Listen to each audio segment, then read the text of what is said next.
Hey guys, Ted from Immersion here, and I wanted to come back with another Dungeons & Dragons 5th edition review.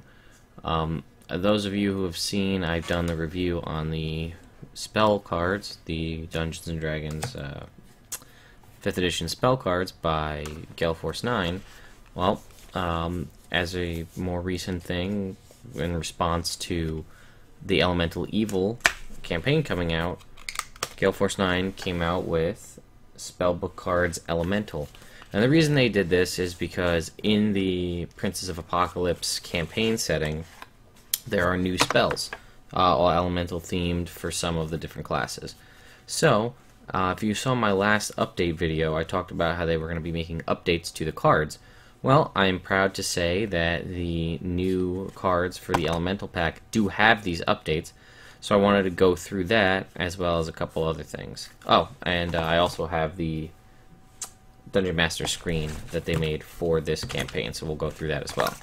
So first off, you can see that they are rounded. The corners are rounded, which if you remember, I mentioned that in the last video, compared to the sharp corners on the other ones. Not really a big deal to me. However, one thing you can, see right here is the big C in the duration there. This will come into focus, maybe. If I'm lucky. No? There we go. See the big C, duration up to 1 minute. Big C.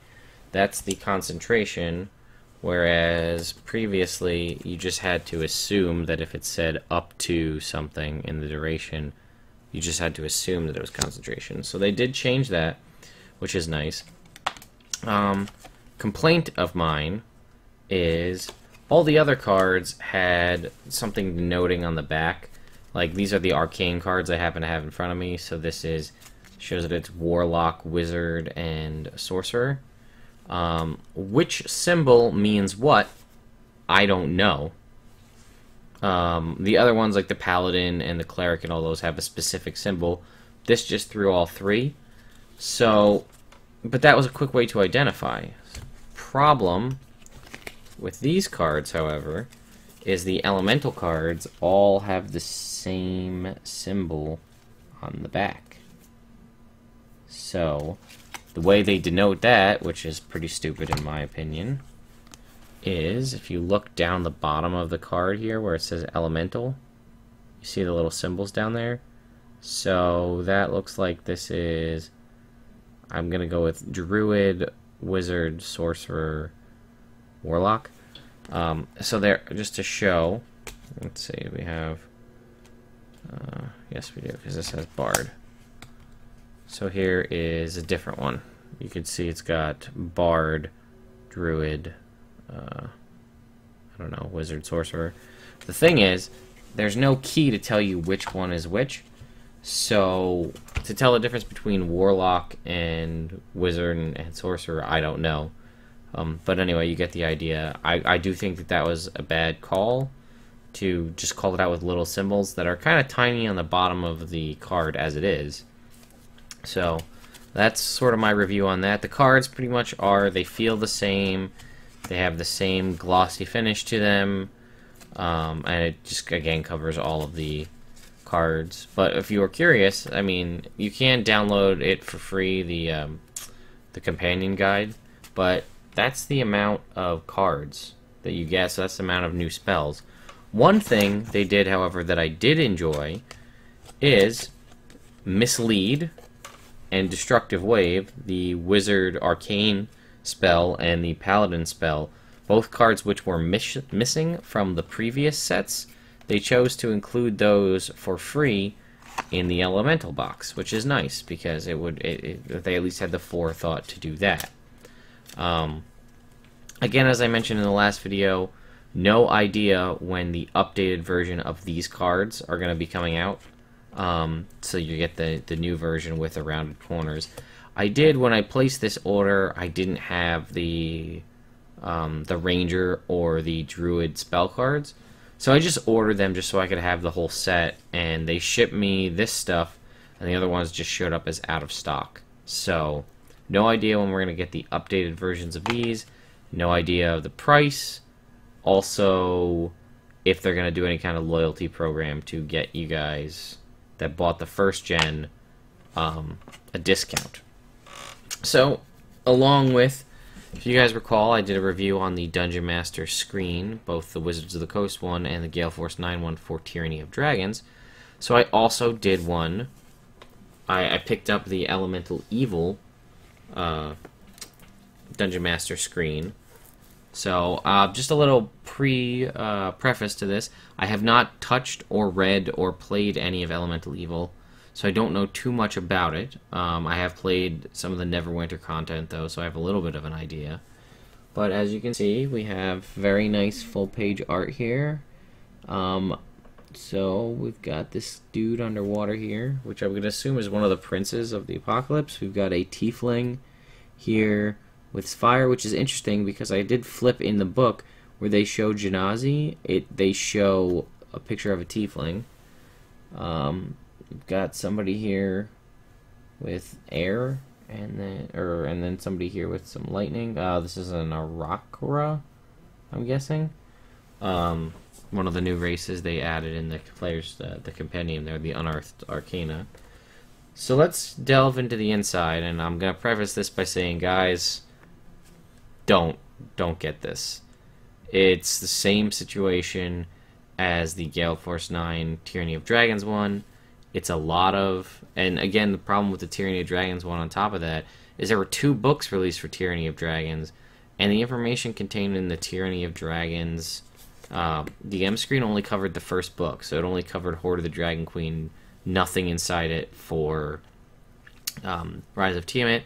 However, Princes of Apocalypse goes from 1 to 15, so it's basically the equivalent of the other 2 books, just in one.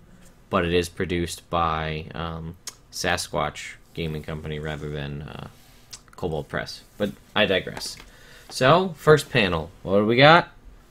The exact same art, and I'll open up the next panel here, that we had that shows off all the conditions with the art, again, as I mentioned before in the last video.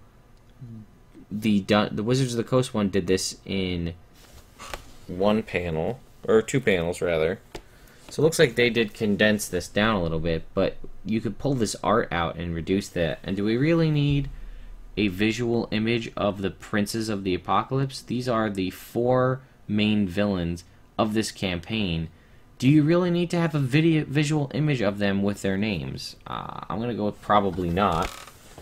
And the only other stuff you get in this Dungeon Master screen,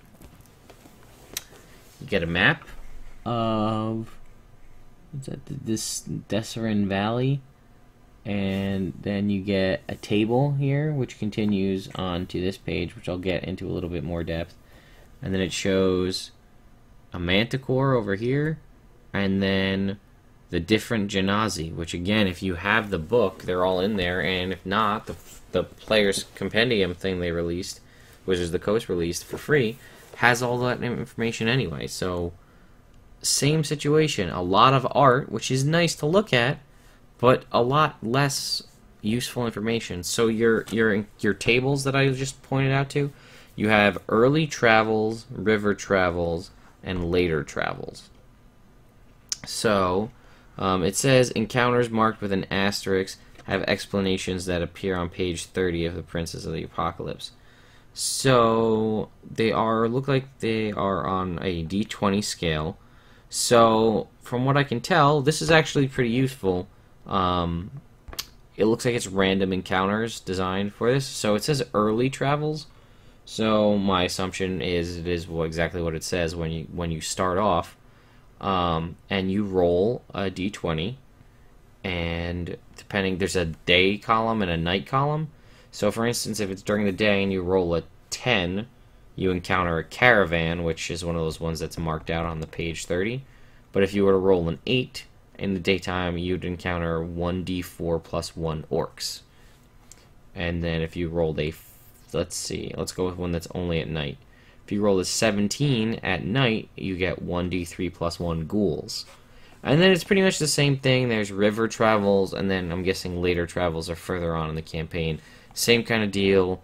I'm gonna guess that, yeah, it looks like later travels must come later in the game because there are vampire spawn, hill giants, and things like that versus, you know, orcs and owl bears. So that's the Elemental Evil Dungeon Master screen in a nutshell. Much shorter review than the last one because we're not really doing much of a comparison.